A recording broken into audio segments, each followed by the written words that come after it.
South India shopping mall kilo sale అభిమానుల కోరికపై శ్రావణంలో కూడా ఆషాఢం ధరలకి.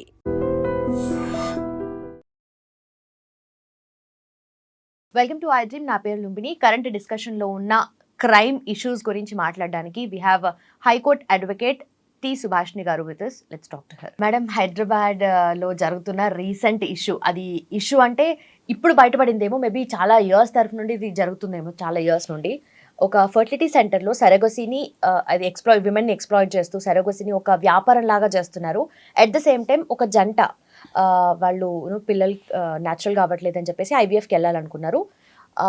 బేబీని అంటే ఇంజెక్ట్ చేస్తారు కదా, స్పర్మ్ ఏదైతే ఉంటుందో ఆ స్పర్మ్ వాళ్ళ భర్తది కాకుండా వేరే వాళ్ళది ఇంజెక్ట్ చేశారంట. దానికి ఎందుకో డౌట్ వచ్చి డిఎన్ఏ టెస్ట్ చేయించుకుంటే తర్వాత బయటపడింది. అంటే ఇలాంటి ఇష్యూస్ అని కాకుండా క్రైమ్ వైపుగా వెళ్తున్నాయి అనుకోవచ్చా? అంటే దీనికి సెపరేట్గా లాస్ అంటూ ఉన్నాయి కదా, సో వాటి గురించి ఎలాంటి లీగల్ ఆస్పెక్ట్స్ ఉంటాయి? డెఫినెట్గా everything is under control of law only. మనం ఏది సమాజంలో మనం ఏదైతే జరుగుతున్న ప్రతి విషయంలో కూడా it is under supervision of law. మనం అనుకుంటాము మనం మాట్లాడే ప్రతి మాటలో కూడా భావ ప్రకటన ఇష్టం ఉన్నట్టుగా చేసేది ఉండదు. భావ ప్రకటనకు స్వేచ్ఛ ఉంటుంది, కానీ ఇష్టం ఉన్నట్టు చేసేది ఉండదు. We are under law. అది మన చట్టంకున్న ఆ బ్యూటీని మనం అండర్స్టాండ్ చేసుకోవాలి. ప్రతి వ్యక్తి కూడా ఒక సివిలైజ్డ్ మేనర్ లెవెల్లో మనం బ్రతకాలని ఆలోచిస్తాం, మనం పీస్ఫుల్గా ఉండాలని ఆలోచిస్తాం. కానీ నన్ను చట్టం చూడట్లేదంటే చట్టం ఏమైనా స్పెసిఫిక్గా కళ్ళు పెట్టుకొని చూస్తుందా? When you do the wrong things it automatically falls in your lapse.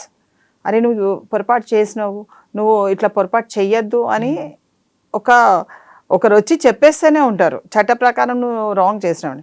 So ఇది సరోగసీ కూడా it is like when you do the illegal things it is under the law, and illegal acts మీద తప్పకుండా చర్యలు ఉంటాయి. ఇదేంటంటే ఇది the surrogacy regulation act 2021 కింద. దాని తర్వాత కూడా కొన్ని మార్పులు చేర్పులు కూడా జరగడం జరిగింది. అయితే దీంట్లో ఏంటంటే ఇంతకుముందు రెగ్యులరైజ్గా వాళ్ళు ఇలా చేసుకుంటూ వెళ్ళేది సరోగసీని, కానీ పరోపకార గర్భస్థ దాని మీదనే దీనికి ఒక లా అబైడింగ్గా ఉన్నది అన్నది అంటే తీసుకురావడం జరిగింది. అంటే రెగ్యులరైజ్గా మీరు చెయ్యొద్దు అన్నది అక్కడ చెప్పడం జరిగింది.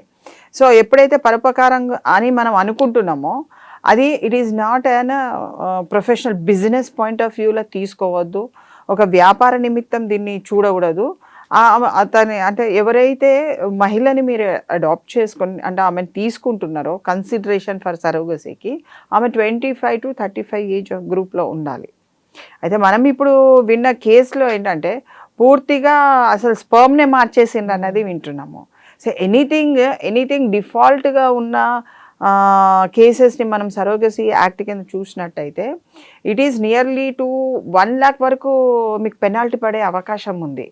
అంటే ఈ 1 lakh పెనాల్టీయే కాకుండా 10 years కన్విక్షన్స్ కూడా ఉన్నాయి దీంట్లో. అంటే అంత సివియారిటీ చూపిస్తున్న కన్విక్షన్ని ఏ డాక్టర్ అయినా సరే దీన్ని అంటే దే షుడ్ నాట్ నెగ్లెక్ట్ రూపంలో చూడద్దు. ఇంతకుముందు మన సరోగసీ ఫర్టిలిటీ సెంటర్స్ మీకు ఎక్కువ లేకుండే, ఇప్పుడు చాలా ఎక్కువ వస్తున్నాయి. అది అంటే వాతావరణానికి అన్నీ కాకుండా అంటే మనుషుల్లోనే ఆ వ్యత్యాసం అన్నది పిల్లలు పుట్టకపోవడము లేకుంటే కనకపోవడము లేకుంటే ఇది కూడా ఏంటంటే 5 years ఆఫ్టర్ 5 years వాళ్ళకి ఇంకా డిఫికల్టీ ఇన్ గెట్టింగ్ ప్రెగ్నెన్సీ అన్నప్పుడు ఈ సరోగసీని అడాప్ట్ చేసుకునే విధంగా ఉన్నాయి కొన్ని రూల్స్ కూడా. సో ఇదేంటంటే ఇప్పుడున్న కేసులో అంటే ఇప్పుడు కావాల్సుకొని ఫర్ దర్ రాంగ్ఫుల్ గెయిన్ తీసుకోవడం కానీ వ్యక్తుల్ని చీటింగ్ చేయడం కానీ చేయకూడదు.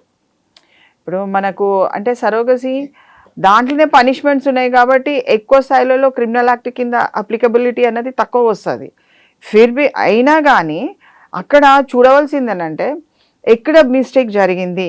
ఇప్పుడు వాళ్ళు ఎక్కువ కూడా ఈ సరోగసీ సెంటర్ ఫర్టిలిటీ సెంటర్స్లలో what they do is they take the ఒకటి అగ్రిమెంట్ తీసుకుంటారు బిఫోర్ దే, అంటే వీళ్ళు కన్సీవ్ చేసే ముందు కానీ లేకుంటే దేనికైనా కానీ ఫస్ట్ అగ్రిమెంట్ తీసుకుంటారు.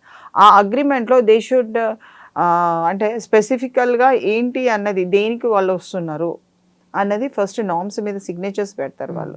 ఆ నామ్స్లో వీళ్ళు దేనికి సంతకం పెట్టండి అన్నది ఫస్ట్ వాళ్ళకు 1 point ఉంటుంది. అది కాకుండా వాళ్ళు ఎందుకు అంటే ఒక స్పర్మ్ని మార్చే అంత అవసరం ఎందుకు వచ్చింది అన్నది కూడా అక్కడ ఇంపార్టెంట్. కావలసుకొని చేసింది తప్పు ఉంటే మాత్రం డెఫినెట్గా ఎవరైతే యాజమాన్యం ఉన్నదో వాళ్ళు they will be in compulsory accused అయిపోతారు.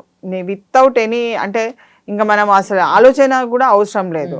రాంగ్ఫుల్ అంటే మంచి ఉద్దేశంతోని వాళ్ళు ఇది తెలియకుండా చేసింది అనిపిస్తే మాత్రం అది కొంతవరకు కన్సిడరేషన్ అన్నది వస్తుంది.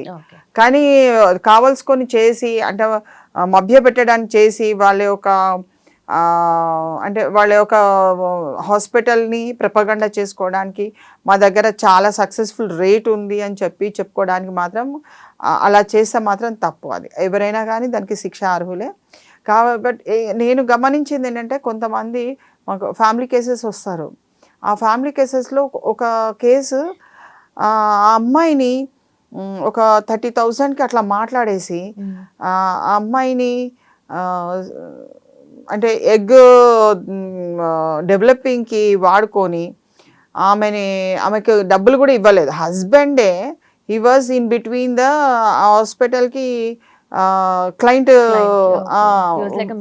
మీడియేటర్గా ఉండి ఎంతమందిని అలా చేసిండో మనకు తెలీదు. బట్ ఈ అమ్మాయి మాత్రం బయటకు వచ్చి నా భర్త నన్ను ఇట్లా చేసిండు. అది ఎంత పెయిన్ఫుల్ అని అంటే ఇట్ ఈస్ నాట్ వెరీ అంటే మనం లైట్గా ఏం తీసుకునేది లేదండి. It is you know egg is inserted and మీకు ఇంజెక్షన్ ఇస్తారు. అది ఇన్ని వీక్స్ దాన్ని డెవలప్మెంట్ చేయాలి, దాన్ని కంట్రోల్ అంటే దాన్ని హైజీనిక్గా ఉండాలి, హెల్తీగా ఉండాలి. మళ్ళా తీయడం కూడా అంతే పెయిన్ఫుల్గా ఉంటుంది. అది మామూలు అసలు డెలివరీ కంటే ఎక్కువ పెయిన్ఫుల్గా ఉంటుందని అమ్మాయి మనకు చెప్పడం జరిగింది. దాన్ని మేము ఖండిస్తూ కొంచెము అమ్మాయిని మెయింటెనెన్స్ కేసు కానీ దాంట్లో ఇవన్నీ రాస్తుంటే మాకు అప్పుడు అనిపించింది అంటే people are using women in this way also. ప్రొఫెషనల్గా కూడా బిజినెస్ పాయింట్ ఆఫ్ వ్యూలో కూడా భార్యని ఇలా కూడా యూజ్ చేసుకోవచ్చా అని అప్పుడు మేము అనుకున్నాం అన్నట్టు. అంటే సో పీపుల్ మనకు ఏదైనా కొత్త అంశం టెక్నాలజీ పరంగా కానివ్వండి లేకుంటే ఇంకా ఏ అంశమైనా ఒక కొత్త అంశం ప్రజల్లోకి వచ్చి ప్రజలకు ఉపయోగపడే విధంగా ఉండి రేపు భవిష్యత్తు నిర్మాణానికి అది బాగానే ఉంటుంది అని చెప్పే క్రమంలో మంచి చెప్పే క్రమంలో చెడు కూడా చాలా జరిగిపోతుంది. చెడు ప్రభావాలు ఎలా చేస్తే బాగుంటుంది అని మీడియేటర్స్ ఎవరైతే ఉన్నారో అంటే వాళ్లకు పని పాట లేక లేకుంటే ఉద్యోగం లేక లేకుంటే ఇలాంటి అంటే ఇలా మధ్యవర్తిత్వ అంటే మధ్యగా ఒక జాబ్ రూపకంగా ఫుల్ ఫ్లెడ్జ్గా లేకుండా బ్రోకర్గా ఉండటమా లేకుంటే వాళ్ళని బ్రోకర్గా అంటున్నారు లేకుంటే ఇంకేదో పేర్లు పెట్టేస్తున్నారు. సో వాళ్ళు ఏంటంటే ఖాళీగా ఉండలేక ఇది చేస్తే పైసలు ఎక్కువ వస్తున్నాయి కదా, సత్వరంగా వస్తుంది, తొందరగా వస్తుంది, ఎవరికి ఏమవుతుంది అన్నట్టుగా వాళ్ళు లైట్గా తీసుకొని ఇలాంటి అన్నీ కూడా హానికరమైన అంటే ప్రజలకు కాదు మహిళలకు ముఖ్యంగా హానికరమైన విధి విధానాలు నిర్వహిస్తున్నారు. సో వీటిపైన కూడా ప్రభుత్వం కానీ లేకుంటే పోలీస్ వ్యవస్థ కానీ కొంత ఒక చర్య కనుక చూసినట్టయితే డెఫినెట్గా ఇవి ఆపడానికి వీలవుతుంది. అయితే వీటికి జనరలీ ఈ మెడికల్ అసోసియేషన్స్ ఉంటాయి కదా, వాటి నుండి ఎలాంటి రెగ్యులేషన్స్ ఉంటాయి వీళ్ళకు హాస్పిటల్స్కి కానీ? డెఫినెట్ వాళ్ళకు anything do in a with in the limit of the act అనేది వస్తుంది. యాక్ట్ ఏమని చెప్తుంది? You should not go for illegal acts. Illegal acts ఏంటండి? మీరు ఒక ఇన్స్టిట్యూషన్ పెట్టిండ్రు, ఒక హాస్పిటల్ పెట్టిండ్రు. హాస్పిటల్ రూల్స్ ఏముంటుంది? వ్యక్తి వస్తే వ్యక్తి దేనికోసం వస్తున్నాడో అతనికి అది మాత్రమే చేయాలన్నది యాక్ట్ చెప్తున్నది. మీరు ఏం చేస్తున్నారు?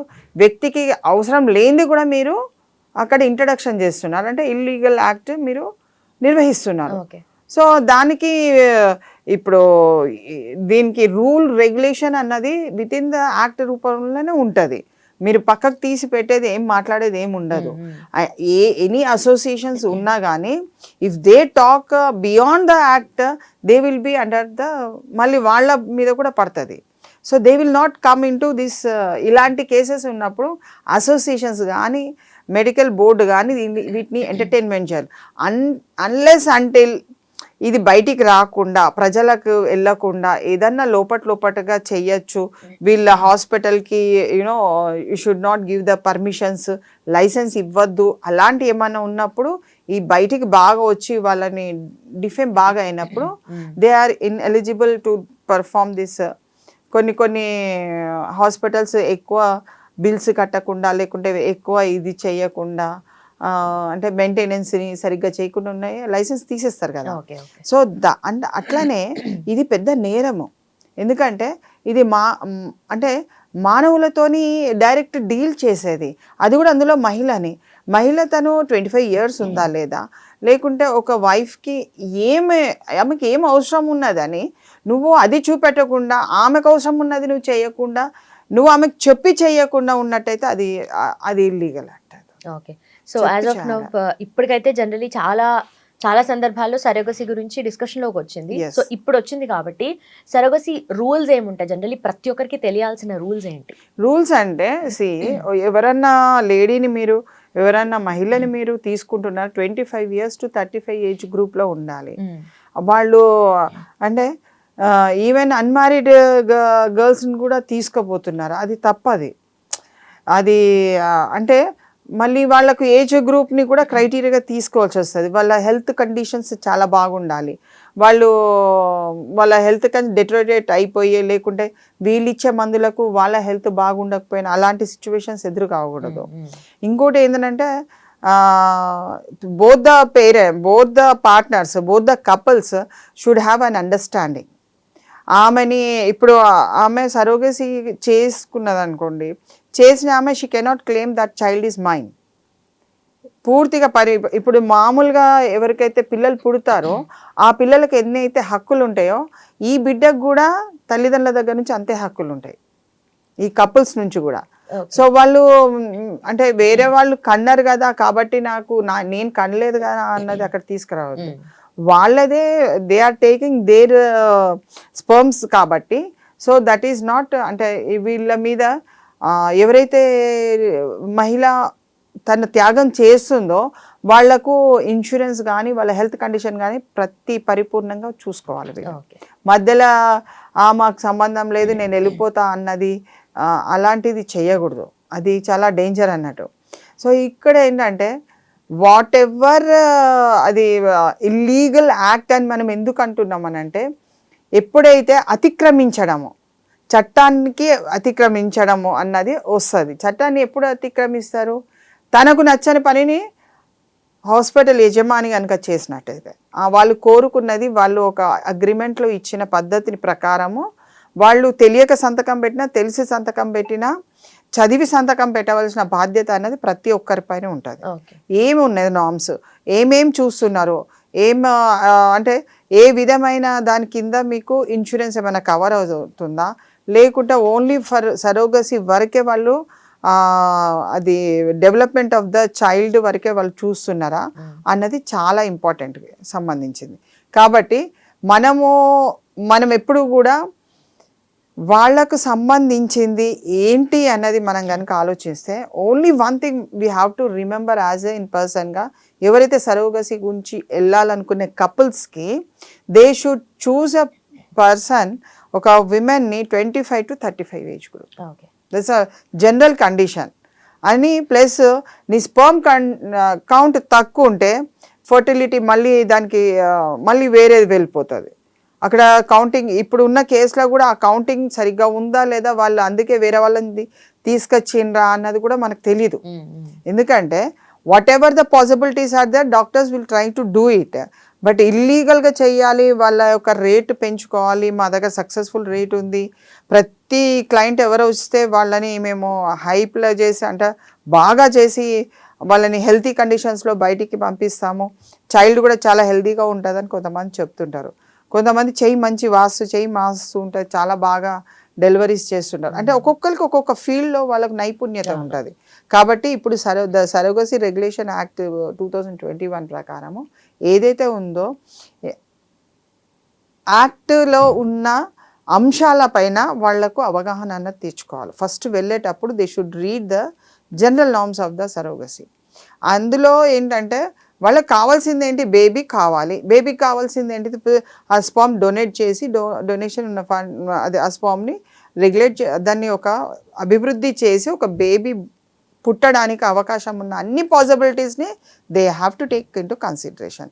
అదర్వైజ్ వేరే వాళ్ళది తెచ్చి వీళ్ళకి తెలియకుండా వేరే వాళ్ళది ఇన్సర్ట్ చేసి చేయడం అన్నది అది చాలా చాలా అంటే చాలా తప్పు అయిన పని.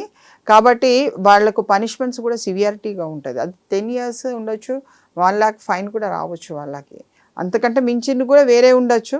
కానీ ఇప్పుడు ఉన్న కేసెస్ పరంగా చూసినట్టయితే మనకు సరోగసీ దాంట్లో చాలా మటుకు కూడా కంట్రోలింగ్ అన్నది ఉన్నది.